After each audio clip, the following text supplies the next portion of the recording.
Bapak, Ibu, dan saudara-saudariku yang terkasih dalam Tuhan kita Yesus Kristus, salam sejahtera untuk kita semua.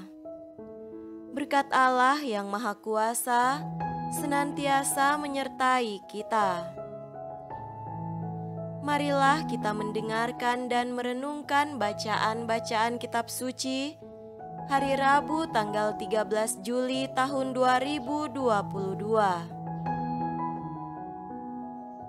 Bacaan pertama dari kitab Yesaya pasal 10 ayat 5 sampai 7 dilanjutkan dengan ayat 13 sampai 16. Celakalah Asyur yang menjadi cambuk murkaku dan yang menjadi tongkat amarahku.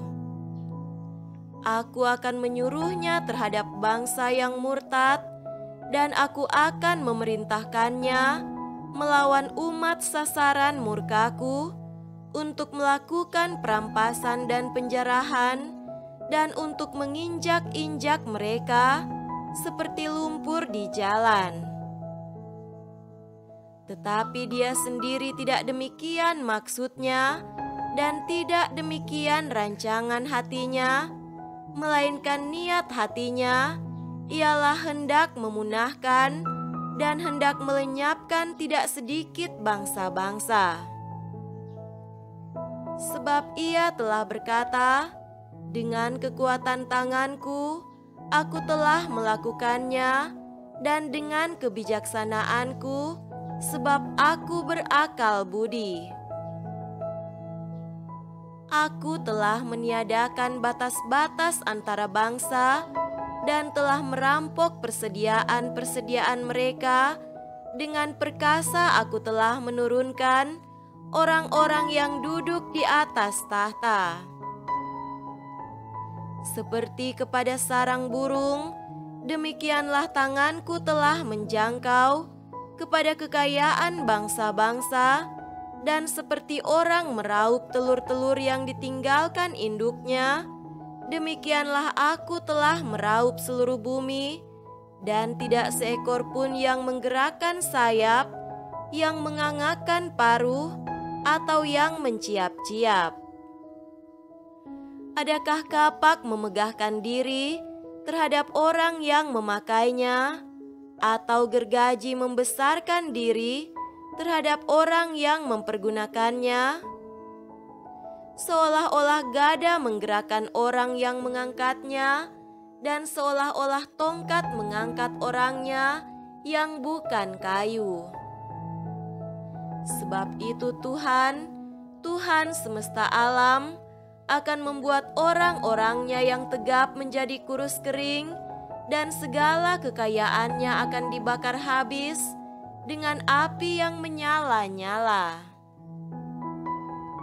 Demikianlah sabda Tuhan. Syukur kepada Allah.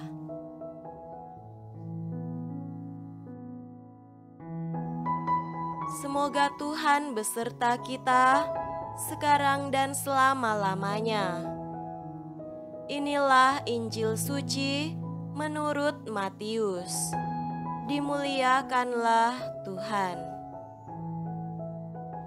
Injil Matius pasal 11 ayat 25 sampai 27. Pada waktu itu berkatalah Yesus, "Aku bersyukur kepadamu, Bapa, Tuhan langit dan bumi, karena semuanya itu Engkau sembunyikan bagi orang bijak dan orang pandai, tetapi Engkau nyatakan kepada orang kecil.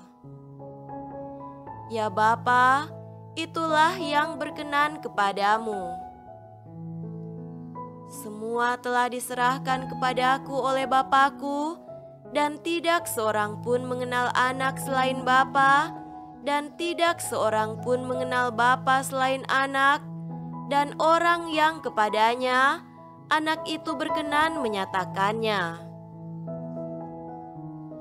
Demikianlah sabda Tuhan. Terpujilah Kristus.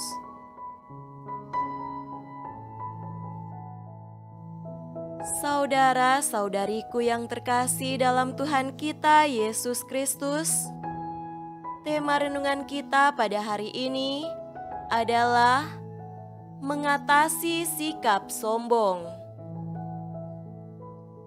Dalam sebuah acara, ada orang yang tersinggung karena pembawa acara tidak menyebut gelar akademiknya.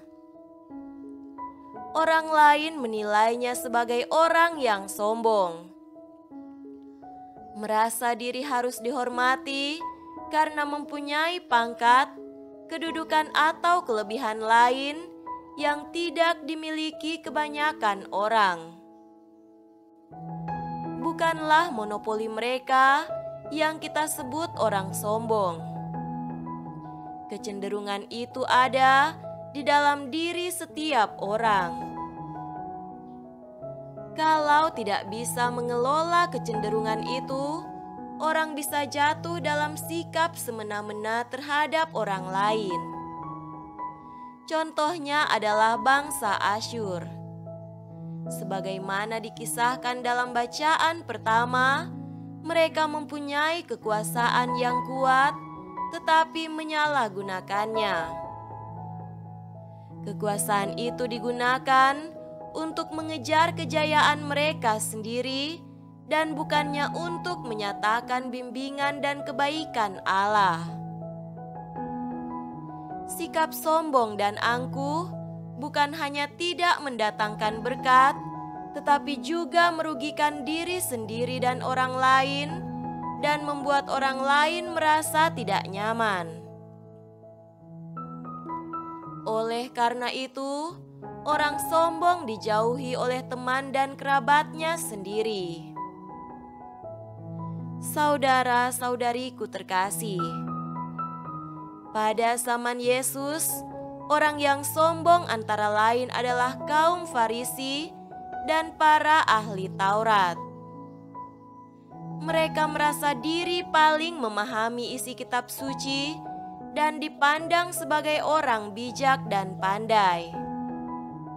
Seharusnya mereka memahami bahwa Yesus adalah Mesias yang dijanjikan oleh Allah melalui para nabi.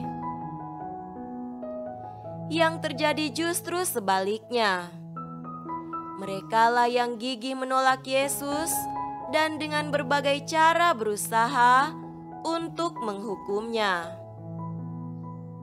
Yang menerima Yesus dan mendengarkan ajaran-ajarannya justru orang yang sederhana dan biasa, bahkan orang yang dipandang sebagai para pendosa. Itulah sebabnya Yesus mengatakan, "Aku bersyukur kepadamu, Bapa, Tuhan langit dan bumi, karena semuanya itu Engkau sembunyikan bagi orang bijak dan orang pandai, tetapi Engkau nyatakan kepada orang kecil." Bersikap rendah hati tidak selalu mudah karena kita mempunyai kebutuhan untuk dihargai. Kalau sering diejek, dihina dan diperlakukan tidak adil, kita menjadi lebih sulit lagi untuk rendah hati. Oleh karena itu, marilah kita serahkan hidup kita dengan segala bebannya kepada Allah, supaya hati kita terasa lebih ringan dan lebih mudah untuk rendah hati. Semoga demikian. Amin.